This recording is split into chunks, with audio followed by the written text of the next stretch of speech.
Nandito na siya guys. Waiting mo lang ako. Salamat! Ingat kayo! Sige.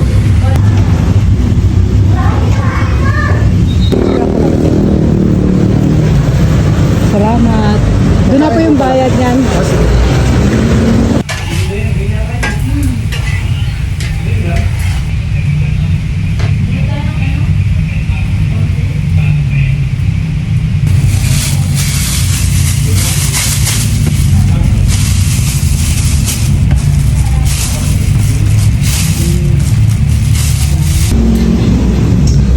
So ito panibagong order.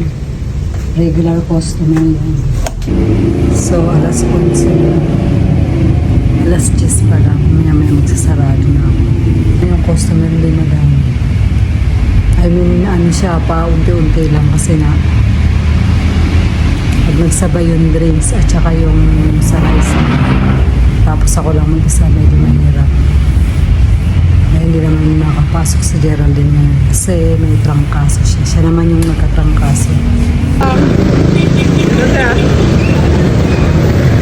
Para kay Ran.